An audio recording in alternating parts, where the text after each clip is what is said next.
हम अपने बच्चे की पक्की कर रहे हैं। वो आज बाली में बैठा है, अपने दोस्तों के साथ वहां गया है अपनी गर्लफ्रेंड को लेकर के। 18 तारीख को उसको प्रपोज किया है, फिल्मी स्टाइल में बिल्कुल। किसका बेटा है ये? याद रखना, साइकिल चलाने वाली का बेटा है।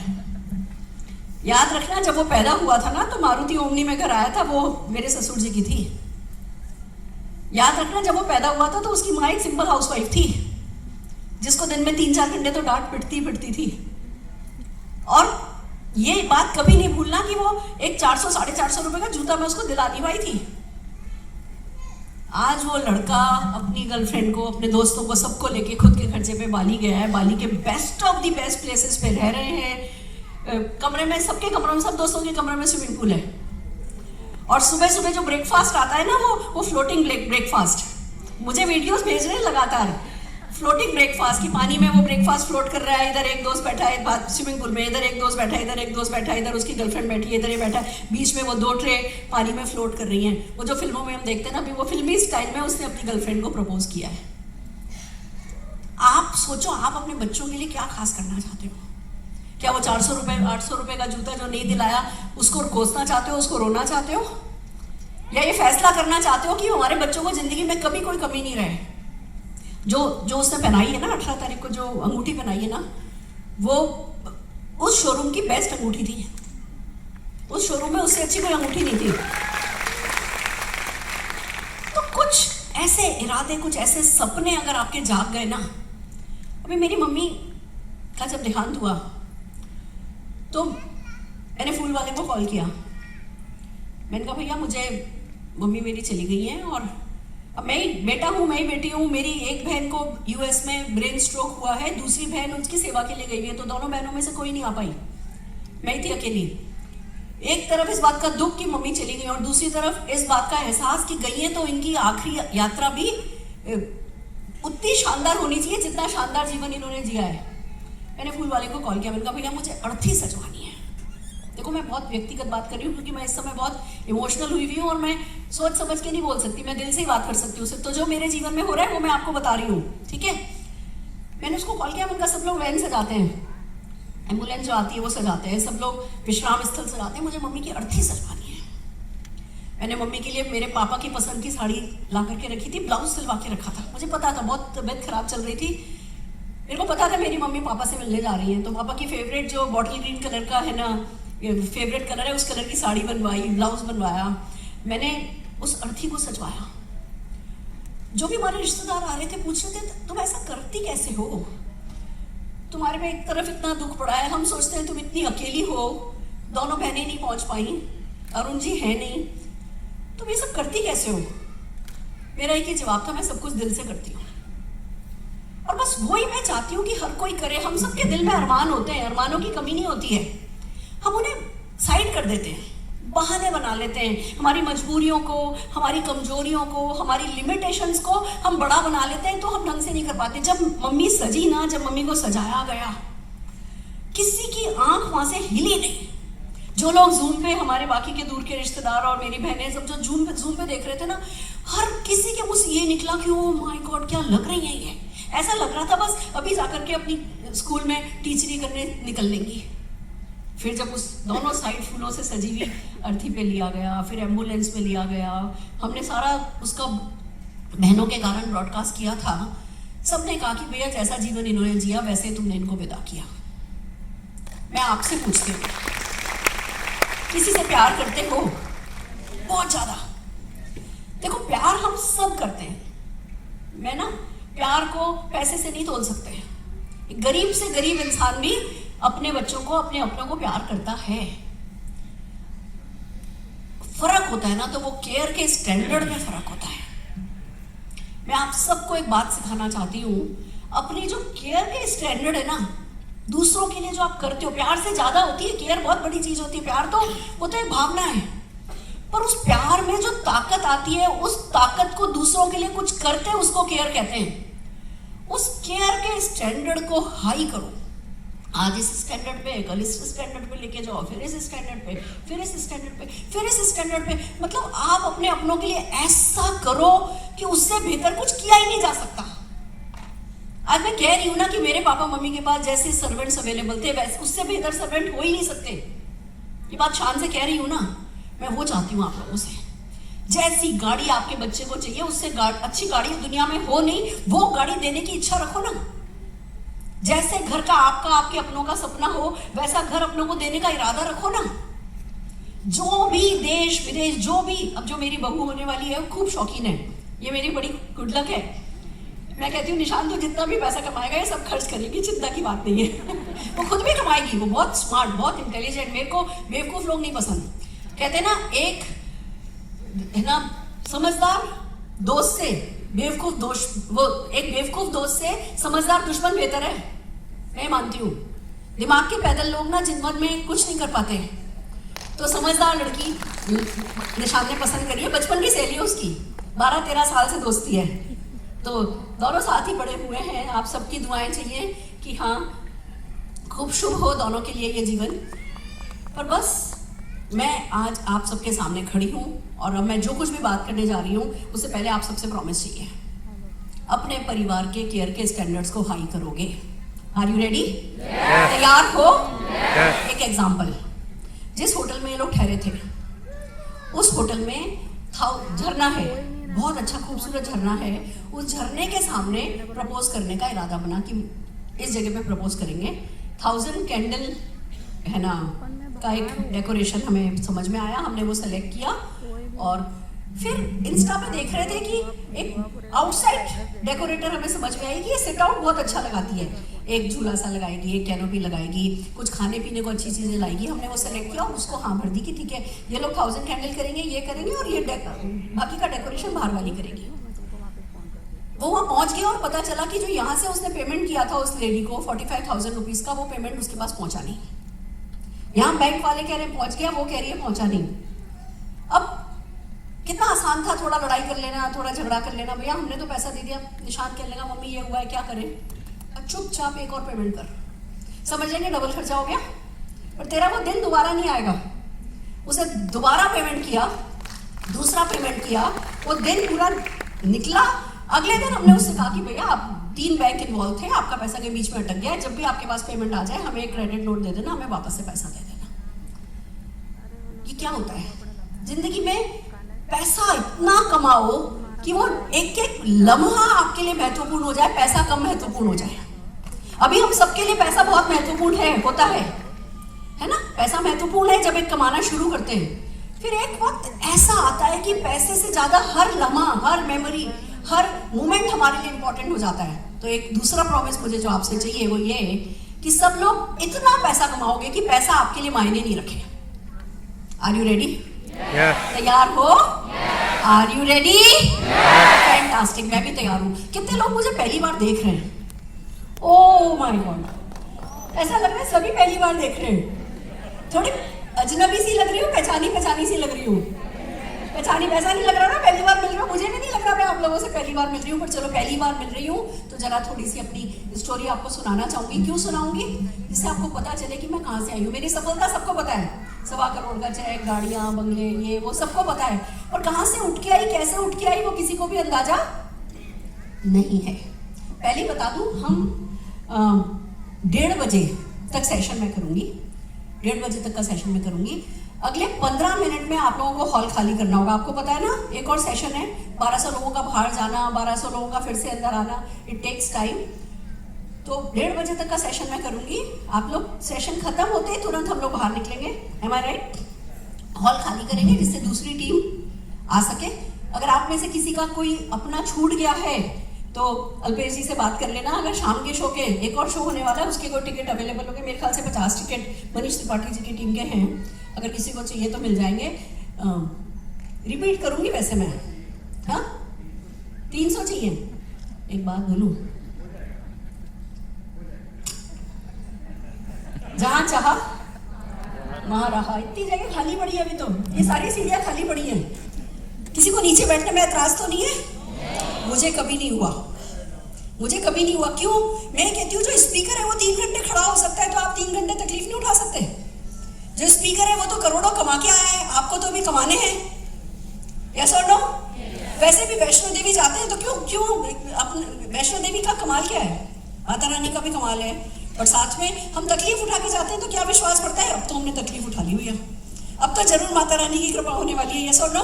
तो वैसे ही जब भी कोई तकलीफ इस बिजनेस में आई, मैंने बहुत तकलीफें उठाई है, मैं आपको बता दूं। मेरी सक्सेस पे मत जाना, मेरी मुस्कुराहट पे मत जाना। ये शहर है, ये गुजरात में मैंने सबसे ज्यादा तकलीफें उठाई है। सुनना चाहोगे? मेरा पहली बार बीपी लो गुजरात में ही हुआ था, अहमदाबाद में। मेरे यहाँ की गर्मी अजीब ही है, यहाँ की गर्मी बिल्कुल अजीब है। मेरे को बीपी कुछ नहीं है, no sugar, no BP, no thyroid, कुछ नहीं है। पर पहली बार बीपी लो मेरा अहमदाबाद में ही हुआ था। वो कैसे? हम एक हॉल में मीटिंग कर रहे थे, तब मेरे हस्बैंड अरुण जी थे इस दुनिया में। हम मीटिंग कर रहे थे, और मीटिंग करते करते मेरे को लगा जैसे मैं कुछ हल्का सा मुझे चक्कर आ रहा है। तो मैंने पीछे एक डेमो टेबल रखी हुई थी, मैंने उसका सहारा लेना शुरू किया। अरुण जी को पता है ये तो ऐसा करती नहीं है, वो वहाँ पे खड़े थे, उन्होंने देखा कि ये ऐसा करती नहीं है। उन्होंने फटाफट एक वेनिला शेक मंगवाया, और अरुण जी तब बात नहीं करते थे, उनको स्टेज पर बोलना नहीं आता था। उन्होंने वेनिला शेक मंगवाया, फिर मेरे को ऐसे इशारे से समझाया, कुछ मेरे को समझाने की कोशिश कर रहे हैं। मैंने कहा क्या समझा रही है? मैं जाई, मैंने कहा क्या 10 मिनट मैं संभालूंगा, तुम नीचे आओ, पीछे वेनिला शेक रखा है, पी लो। वो 10 मिनट आके यहाँ गड़म गड़म उन्होंने वो संभाला, मैंने फटाफट वेनिला शेक पिया, वापस आई। आज अल्पेश जी ने पहले ही रेडी रख रखी थी कोल्ड कॉफी की, सुरेखा मैम आ रही है, उससे पहले मैडम को कोल्ड कॉफी पिला दो। क्या होता है लो बीपी को? मुझे एक जवाब बताता है। दूसरा बताती हूँ, हमने बहुत गुजरात में ट्रैवल किया जब बस में जाते थे। निशान मेरे साथ होता था, निशान, जागृति बहन और 2-3 और लीडर थे हमारी, छाया नारियल वाला जी। हम निशान को बसों के बीच में सुला लेते थे इधर कंबल उड़ा के, और मैं ऐसे पैर रख के सोती थी, ऐसे करके, जो भी बैठा होता था उसका सहारा लेके, कि कोई बच्चे पे पैर नहीं रख दे। बहुत हमने ऐसे ट्रैवल किया है। आज दिखता है कि जी अभी निशान की शादी की बात हो रही है, लोग कह रहे हैं आप तो प्लेन चार्टर करोगे ना। वक्त की बात है, पर वक्त की बात खाली वक्त की बात नहीं है, जो वक्त गया वो वक्त कैसे निकाला उसकी भी बात है। अगर वक्त इधर उधर की करते, तेरी मेरी करते, रोज कंफ्यूज होते, रोज मोदी केयर को गालियां देते हुए निकालते, तो ये वक्त नहीं बदला होता। ये वक्त इसलिए बदला क्योंकि हमने एक वक्त के एक मिनट की कदर करी, मोदी केयर की कदर करी। अपना विश्वास कभी हिला भी ना, एक्शन नहीं हिलने दिया। विश्वास तो बहुत हिला, ऐसी बात नहीं कहूंगी कि अंदर से भी हम अंदर से है तो हम इंसान ही। इंसान को डिप्रेशन भी होता है, फ्रस्ट्रेशन भी होता है, और निराशा सब तरीके की आती है, पर एक्शन को हिलने नहीं दिया, इसलिए आज यहाँ खड़े हैं। ऐसी एक बात बताती हूँ, भरूच में मेरी मीटिंग थी, अल्पेश जी, मेरा पेट लूज हो गया। अच्छा, मेरे बॉडी में कुछ डिफेक्ट है, मैं इंडियन स्टाइल पे टॉयलेट पे कभी बैठ ही नहीं सकती। मेरे को 25-30 साल से अलाउड ही नहीं है, कुछ यहाँ पे वो रोटेटर में जगह ही नहीं है, रोटेट हो ही नहीं सकता है। मेरे को शुरू से ही कहा हुआ है, शायद ये बर्थ डिफेक्ट ही है, समझ लो। मैं भरूच में, वो कोई पैलेस जैसी जगह में होटल ऑफिस था मोदी केयर का अपना, और मैं भरूच मीटिंग करने आई, और वहाँ मेरा पेट लूज हो गया, और कोई वेस्टर्न स्टाइल टॉयलेट अवेलेबल नहीं। मैं जानती हूँ मैंने कैसे मैनेज किया था, पर तो भी मीटिंग छोड़ के गई नहीं। मेरी एक के बाद एक 2 सेशन थे, आई मैनेज्ड इट। जब ये कमिटमेंट हो ना कि अपने से ऊपर उठ सको, अपनी खाल में से बाहर आना होता है। जब तक हम अपनी खाल में रहते हैं ना, मैं तो ऐसा, मेरा तो ऐसा, मैं तो ये, मैं तो वो, तब तक कुछ नहीं होता। जब आप अपनी खाल में से बाहर आने को तैयार हो जाते हो ना, तो फिर ये होता है कि फिर ये वाली खाल बहुत मिलती है, माल बहुत मिलता है। समझ रहे हो? तो चलो इसी बात पे बता देती हूँ। मेरा बैकग्राउंड ये है कि मैं एक बहुत ही खानदानी रईस परिवार से हूँ। मेरे दादाजी अजमेर के डिस्ट्रिक्ट एंड सेशन जज थे। अजमेर में उस समय 3 ही कार थी, उसमें से एक कार मेरे दादाजी की थी। मेरी दादी जब बग्गी में निकला करती थी ना, तो उस सिर पे तो घूंघट होता था, पर लोग सिर्फ ये देखने के लिए आते थे कि आज जजनी ने कौन से कलर का लहंगा पहना है। उन्होंने कभी भी लहंगा रिपीट नहीं किया, बाहर निकली तो कभी कोई लहंगा रिपीट नहीं हुआ उनका। हम उस परिवार से थे। मेरे पापा जाया करते थे तो बताते हैं, दोनों जेबों में मेवे भर के जाते थे, आते थे तो एक डेडिकेटेड स्टाफ था उनके लिए। एक व्यक्ति सिर्फ उनको संभाला करता था, और 11 बच्चे थे, 11 बच्चों के लिए 11 लोगों का स्टाफ था। एक व्यक्ति सिर्फ उन्हीं को संभाला करता था, उनके पैरों में मालिश करना, ये करना, वो करना, उनको बैडमिंटन खिलाने ले जाना और ये सब। फिर मेरे दादाजी रिटायर हुए। सरकारी कुर्सी से जब रिटायर होते हैं उसके बाद क्या होता है कहने की जरूरत नहीं है, पैसा बहुत सारा मिला। वो एक भाई के नाम से उन्होंने फैक्ट्री लगा ली मकराने में।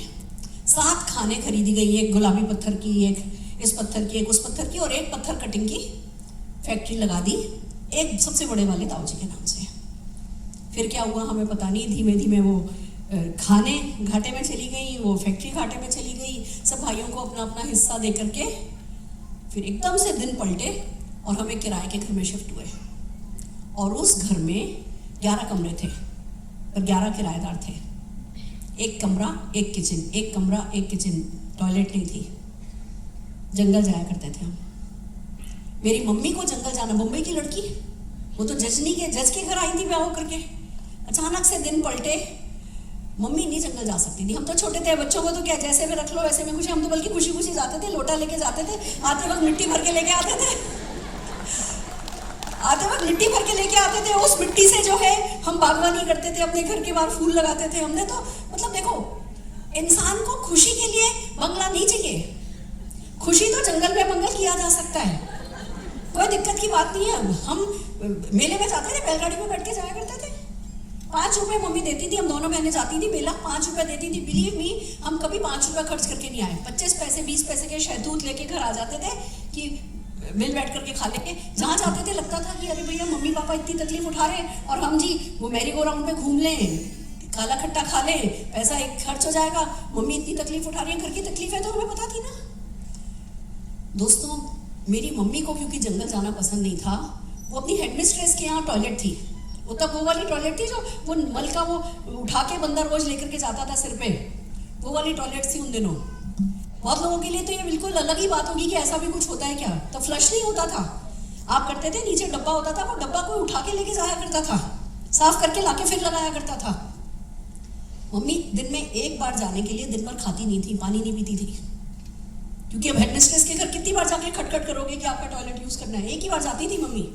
वो दिन देखे हमने। पर बस पापा मम्मी लगातार कहते थे बच्चा पढ़ो बच्चा पढ़ो बच्चा पढ़ो, तो हमने पढ़ाई करी। फिर पापा की जोधपुर नौकरी लगी। मेरी मम्मी खाली बीए थी। जब तकलीफ आई, मम्मी हम दोनों बच्चों को छोड़ करके बीएड करने वापस मुंबई गई। बीएड करके आई। हमें कितनी छोटी सी थी मैं उस समय, 2 साल की, पर तब समझ में आ गया था कि पैसा बहुत जरूरी चीज है। मम्मी कहाँ है, तुम्हारी मम्मी कहाँ गई है? मम्मी पढ़ने के लिए गई है। क्यों? क्योंकि मम्मी को नौकरी करनी जरूरी हो गई है। मम्मी जाके बीएड करके आई, फिर सरकारी स्कूल में उनकी नौकरी लगी। साइकिल पे स्कूल जाया करती थी मम्मी, हम बहने साइकिल पे स्कूल जाया करते थे, कॉलेज जाया करते थे। फिर मम्मी ने एक लूना खरीदी। ये मेरा इतिहास है।